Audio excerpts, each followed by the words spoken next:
Hello guys! Just today we have found out that the wife of the head of Ukrainian intelligence was poisoned. Now she is in the hospital and we don't need to hire a detective to understand who stands behind this crime. To poison an innocent woman. Sure, this is Russia. My name is Anna and I vlog daily from Ukraine since the start of the brutal Russian invasion. So if you're new to the channel, you support Ukraine, please subscribe and help us fight informational war. It is very real. And my longtime friends, check your subscription status and hit notification button. Well, today from the news, we have found out that Mariana Budanova, the wife of the head of Ukrainian intelligence office, was poisoned, probably with heavy metals that she cannot encounter in ordinary everyday life. She is in the hospital. I think everything's gonna be fine with her, but of course this is a difficult and challenging moment for her close ones. This is a very mean, very violent and very criminal tactics to try and reach family and friends of the people they want to neutralize. And this is a very Russian tactics. During this war, there were numerous attempts to kill Zelensky, there were numerous attempts to kill Budanov, but now they started reaching family. And I think it's another demonstration why even those of you who remain neutral have to unite around Ukrainian fight to stop this Russian errorism. I substitute another word with this neologism because YouTube is getting too sensitive.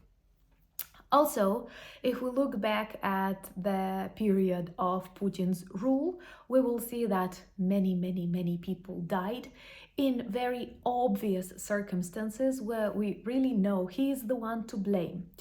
I'm sure you remember Prigozhin and his march to Kremlin, and all of us knew he will not live long. Like everyone literally knew Putin would kill him. It happened in like 2 months or something, and the world still treats Putin as a political figure, not a criminal, responsible both for the deaths of individuals and for the deaths of thousands of innocent Ukrainians.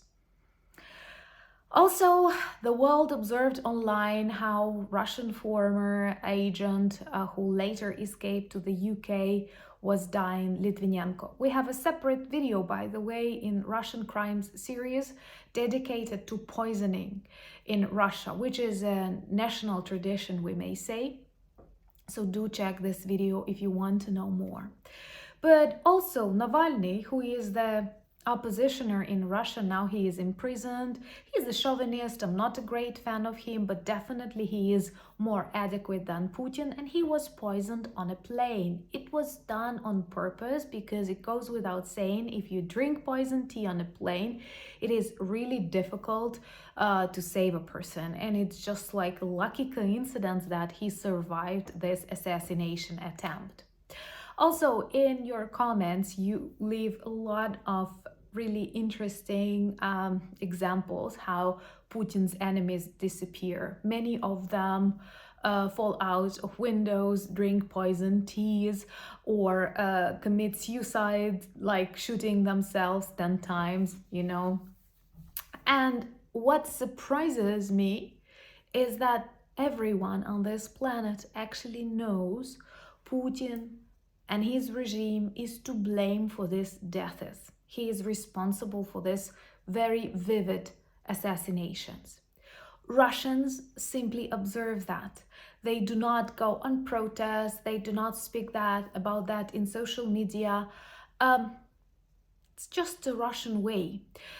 You may think they are terrified or something, but people cannot live that long in fear. I am actually afraid they have long accepted it as a normal way of life. And just like in the Dark Ages, Inquisition was treated as an important procedure. So it may be that many Russians actually like the way Putin poisons people and wives of his potential opponents. But this is definitely very low.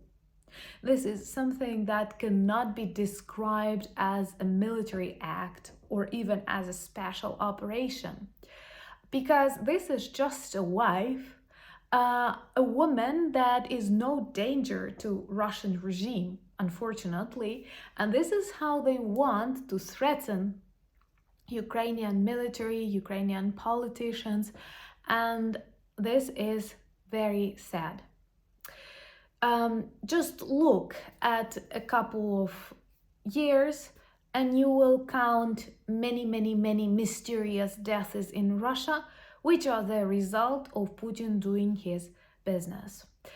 And what is worse, that people in democratic countries still think how to adapt Putin's behavior to this modern world, and maybe we can return back to the old normal. No, old normal is impossible after we have witnessed so many crimes, both committed to the whole country like Ukraine, where Putin and Russians who support him are responsible for mass murders and crimes against humanity, and on the individual level, where Putin is responsible for the deaths of so many opponents, of so many people from FSB, and even, this submarine Kursk that sank, and he did not let anyone help the sailors, which was actually possible. And that was the start of Putin's career that actually told us everything about him.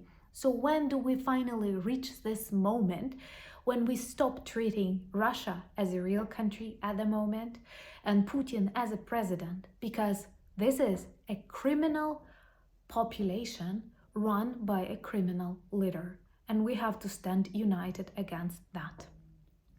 I know you understand, so please share, like, and help us spread the message.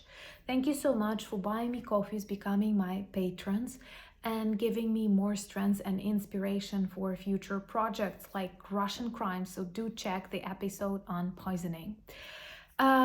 You can join me on Instagram, Threads, and Twitter, and on Discord. Do check our beautiful merch. All the links you might need are in the description of this video. And Slava Ukraini!